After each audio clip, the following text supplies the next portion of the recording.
હે હા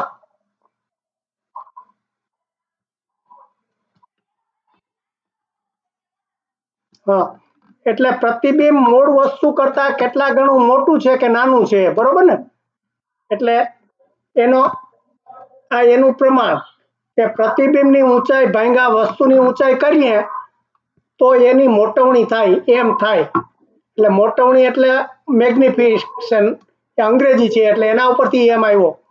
આ મોટવણી એટલે પ્રતિબિંબની ઊંચાઈના ભાંગા વસ્તુની ઊંચાઈ કરીએ તો એટલે આપણે આવી રીતે દોર્યું હતું ને કે આમાં આ વસ્તુ અહીંયા હોય, આ વસ્તુની ઊંચાઈ h હોય અને એનું પ્રતિબિંબ અહીંયા ઊંધું પડે, આનું h ડેશ હોય, તો આ પ્રતિબિંબની જે ઊંચાઈ છે એના છેદમાં વસ્તુની ઊંચાઈ કરીએ તો એની મોટવણી થાય. આ સમજાઈ ગયું? આ h ડેશ છેદમાં h. હવે આપણે એનું ફરીથી આખું સૂત્ર શોધવા માટે આપણે આકૃતિ 2.12 ઉપરથી પાછું આ સૂત્ર મેળવ્યું. એટલે 2.12 માં આપણે આ a ડેશ b ડેશ એ શું છે? એ પ્રતિબિંબનું અંતર છે. શું છે? આ a ડેશ b ડેશ. અને a b શું છે? વસ્તુનું અંતર, બરોબર? એટલે આ વસ્તુનું એટલે તમે પ્રતિબિંબના અંતરને વસ્તુના અંતરને જો એનો ભાગાકાર કરો, છેદ કરો, તો એ પણ આપણે એમ કે પીબી ડેશ પીબી એટલે આપણે ચિત્રમાં જોઈએ. એટલે આ છે આ પીબી એટલે આ વસ્તુનું અંતર, બરોબર ને? અને પી ડેશ બી એટલે આ પ્રતિબિંબનું અંતર. આ વસ્તુનું અંતર આપણે શેમાં માપ્યું?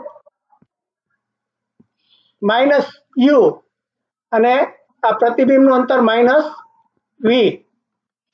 એટલે એ બધી વસ્તુ પછી અહીંયા મૂકતા જવાની કે જો આ વસ્તુનું અંતર યુ છે એને પીબી છે અને પીબી ડેશ છે એ પ્રતિબિંબનું અંતર છે એ વી છે.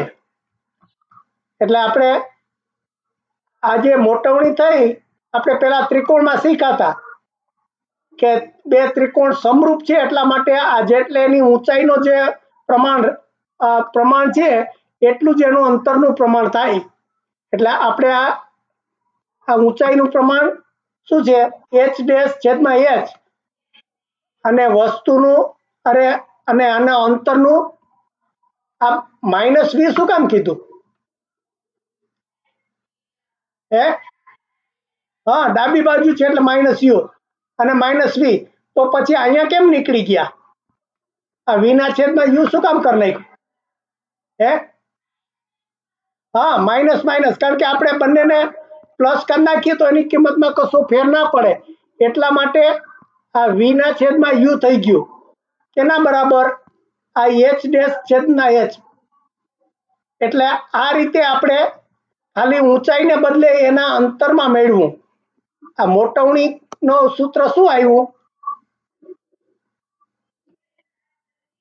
એટલે વી એટલે શું?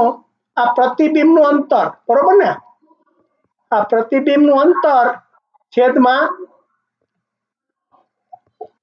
વસ્તુનું અંતર. એટલે એ પણ એમ કે પેલા પ્રમાણે જ થાય. પણ આપણે જો એને કીધું છે કે આ પ્રતિબિંબનું અંતર છે આ a ડેશ બી ડેશ એને માઇનસ h ડેશ કીધું. શું કામ?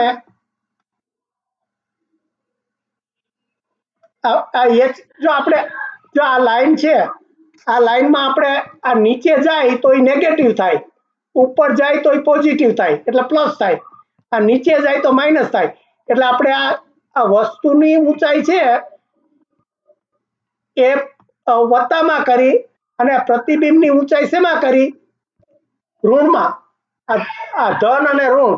એટલા માટે જો આ a ડેશ બી ડેશ એ પ્રતિબિંબનું અંતર છે એના બરાબર આ પ્રતિબિંબની ઊંચાઈ થઈ તો એ માઇનસ h ડેશ થઈ. તો હવે એને આપણે શું ફરીથી સૂત્રમાં મૂક્યું. આ તો શું થયું? એમ છે એ આ એચ માઇનસ ડેશ, બરોબર ને? એટલે આપણે આ સૂત્ર પહેલા જેવું જ હતું, પણ આપણે હવે સંજ્ઞામાં મૂકીએ છીએ. એટલે જો તમે થાય કે અહીંયા અહીંયા એચ ડેશ માઇનસ એચ કર્યું હતું, અહીંયા આવું કર્યું હતું, અને નીચે જઈને માઇનસ કેવી રીતે થઈ ગયું? આ સમજાય છે આજે હું વાત કરું છું?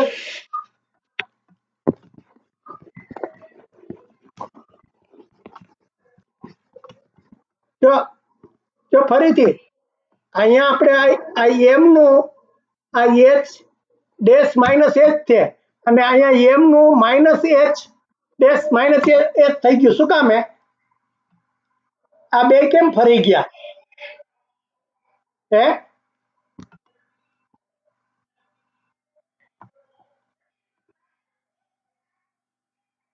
હા, કારણ કે આપણે જે સંજ્ઞા વાપરી છે, અને કીધું ને કાર્તિજયની સંજ્ઞા પ્રમાણે, એટલે હવે આપણે જે એક્સ અક્ષ અને વાય અક્ષની જે સંજ્ઞાઓ વાપરતી હતી એ વાપરા, એટલા માટે એને નેગેટિવ કર્યું. એટલે નેગેટિવ કર્યું. હવે એના ઉપરથી આપણે આ જોવાનું કે જ્યારે આ પ્રતિબિંબ ચત્તા પ્રતિબિંબના કિસ્સામાં એમ કે છે ચત્તા પ્રતિબિંબના પ્રતિબિંબ ઊંચાઈ ધન બનવાથી પ્રતિબિંબ મોટવણી ધન બનશે. એટલે જો આ બંનેમાં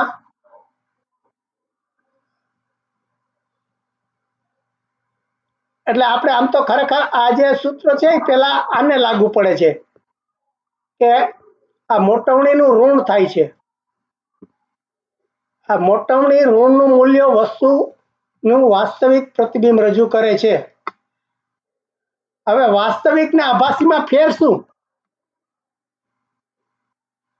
આ આભાસી પ્રતિબિંબ આને અહીંયા નથી સમજાવ્યું પણ સીધું. હે?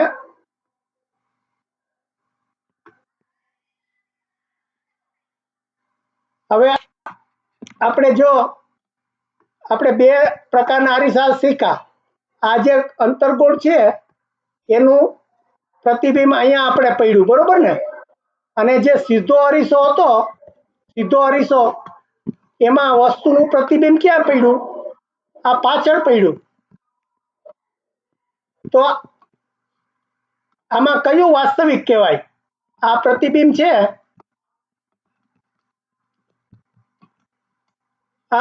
આ પ્રતિબિંબ બે આનું કહું, અને અહીંયા પ્રતિબિંબ આજે આ પ્રતિબિંબ એક. તો આમાં આ પ્રતિબિંબ એક છે. હે? એટલે આભાસી કોણ કહેવાય?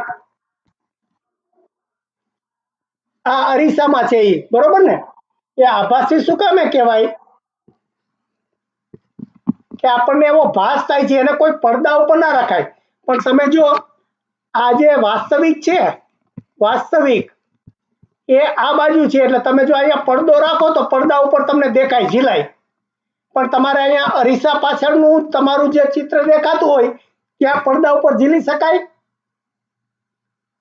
ના ઝીલી શકાય, કારણ કે આપણે અરીસાની પાછળ કાંઈ હોતું નથી, એટલે અહીંયા પડદો ના આવે. એ આપણને એવો ભાસ થાય છે. એટલા માટે એ પ્રતિબિંબ કેવું કહેવાય? આભાસી. અને આ જે અહીંયા જે તમે પડદા ઉપર ઝીલી શકો, આ જો અરીસાની સામે જ છે, ખબર પડી ને? આ વસ્તુ અરીસાની સામે છે, અને આ એનું પ્રતિબિંબ એની સામે જ છે, એટલે એને વાસ્તવિક થયું. આ સમજાય છે બધાને તફાવત? આ વાસ્તવિક અને આભાસીનો તફાવત સમજાણો? આ આપણે અંતર્ગોળ અરીસો છે, એમાં આ વસ્તુ અહીંયા પડી હોય, આ એનું હે?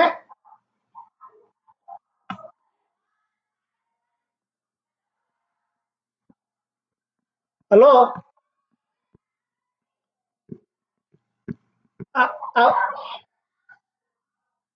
કેમ અવાજ નથી આવતો બરોબર? હલો?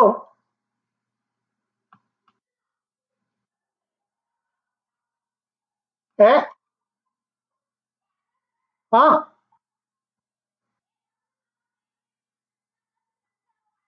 ઓકે ઓકે ઓકે, તો હું ફરીથી જો આનો તફાવત સમજાવું છું કે તમારે આભાસી પ્રતિબિંબ અને વાસ્તવિક એટલે ખરું, વાસ્તવિક એટલે આ ખરું પ્રતિબિંબ, એ એનો તફાવત શું? તો કે વાસ્તવિક જેને પડદા ઉપર ઝીલી શકાય, જેને પડદા ઉપર ઝીલી શકાય, આપણે સિનેમાના પડદા ઉપર ખબર છે ને બધું, આ પેલી અંદર પટ્ટી ચાલતી હોય તો પડદા ઉપર આપણને બધા ચિત્રો દેખાય ને, એટલે જેને પડદા ઉપર ઝીલી શકાય એ વાસ્તવિક કહેવાય, અને પડદા ઉપર ઝીલી ન શકાય એને હા આભાસી. હવે આભાસીનો દાખલો કયો?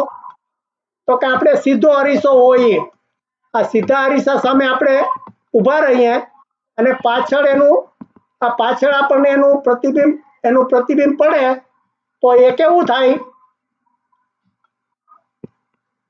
આભાસી. કેવું થાય? કેવું કહેવાય?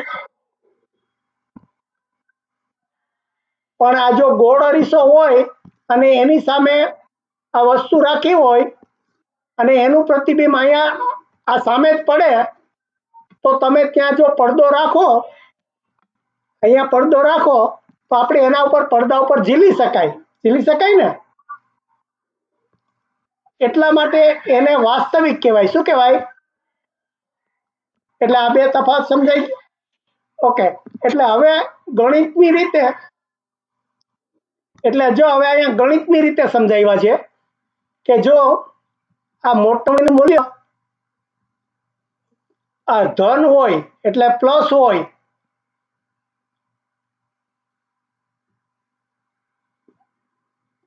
મોટવણીનું આપણે આપણે જે સીધો અરીસો હોય એનો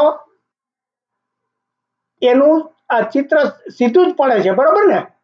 બરાબર, ફરીથી આપણે આ જો અરીસો હોય એમાં વસ્તુની ઊંચાઈ આવી રીતે આવી, બરોબર, એચ, અને એની પડદા પાછળ એનું જે આ જે એનું પ્રતિબિંબ પડ્યું એ પણ ઊંચું જ પડે ને. તમારું માથું નીચે ના થઈ જાય, બરોબર, અરીસાની સામે. હા,